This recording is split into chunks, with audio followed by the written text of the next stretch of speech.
Donasi dakwah Yufid. Yuk berikan amal jariah terbaik Anda untuk dakwah dan pendidikan Islam.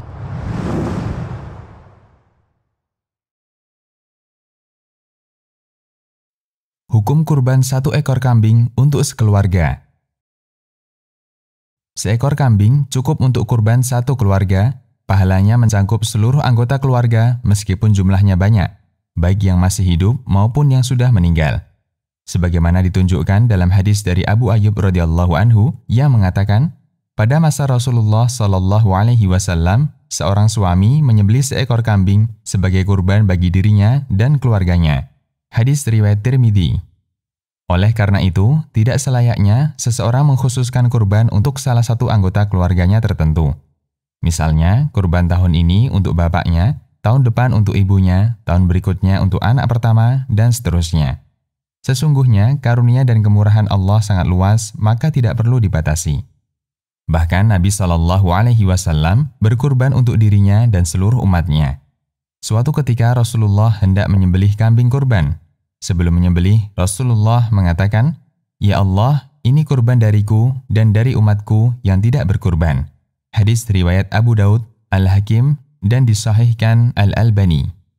Berdasarkan hadis ini, Syekh Ali bin Hasan Al-Halabi mengatakan, kaum muslimin yang tidak mampu berkurban mendapatkan pahala sebagaimana orang berkurban dari umat Nabi Shallallahu alaihi wasallam. Ahkamul Aidain. Adapun yang dimaksud, kambing hanya boleh untuk 1 orang, sapi untuk 7 orang, dan onta 10 orang adalah biaya pengadaannya. Biaya pengadaan kambing hanya boleh dari 1 orang. Biaya pengadaan sapi hanya boleh dari maksimal 7 orang, dan kurban unta hanya boleh dari maksimal 10 orang. Allahu a'lam. Batasan anggota keluarga yang tercakup dalam pahala berkurban. Siapa saja anggota keluarga yang tercakup dalam kegiatan berkurban seekor kambing? Ulama berselisih pendapat tentang batasan anggota keluarga yang mencukupi 1 hewan kurban. Pertama, masih dianggap anggota keluarga jika terpenuhi 3 hal. Tinggal bersama, ada hubungan kekerabatan, dan sahibul kurban menanggung nafkah semuanya. Ini adalah pendapat mazhab Maliki, sebagaimana yang ditegaskan dalam At-Taj' wa Iklil, salah satu kitab mazhab Maliki. Kedua, semua orang yang berhak mendapatkan nafkah sahibul kurban.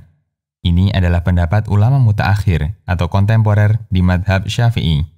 Ketiga, semua orang yang tinggal serumah dengan sahibul kurban, meskipun bukan kerabatnya. Ini pendapat beberapa ulama Syafi'iyah seperti Asy-Syarbini, Ar-Ramli, dan At-Tablawi. Imam Ar-Ramli ditanya, apakah bisa dilaksanakan ibadah kurban untuk sekelompok orang yang tinggal dalam satu rumah meskipun tidak ada hubungan kekerabatan di antara mereka? Ia menjawab, ya, bisa dilaksanakan. Fatwa Ar-Ramli. Sementara Al-Haytami mengomentari fatwa Ar-Ramli dengan mengatakan, mungkin maksudnya adalah kerabatnya, baik laki-laki maupun perempuan. Bisa juga yang dimaksud dengan ahlul bait atau keluarga di sini adalah semua orang yang mendapatkan nafkah dari 1 orang, meskipun ada orang yang aslinya tidak wajib dinafkahi. Sementara perkataan sahabat Abu Ayyub, seorang suami menyembelih seekor kambing sebagai kurban bagi dirinya dan keluarganya, memungkinkan untuk dipahami dengan 2 makna tersebut. Bisa juga dipahami sebagaimana zahir hadis, yaitu setiap orang yang tinggal dalam satu rumah, interaksi mereka jadi satu, meskipun tidak ada hubungan kekerabatan. Ini merupakan pendapat sebagian ulama, akan tetapi terlalu jauh dari kebenaran. Tuhfatul Muhtaj. Kesimpulannya, sebatas tinggal dalam satu rumah, tidak bisa dikatakan sebagai ahli bait atau keluarga. Batasan yang mungkin lebih tepat adalah batasan yang diberikan ulama madhab Maliki. Sekelompok orang bisa tercakup ahlul bait atau keluarga kurban jika terpenuhi 3 syarat. Tinggal bersama, ada hubungan kekerabatan, dan tanggungan nafkah mereka sama dari kepala keluarga. Demikian, Allahu a'lam.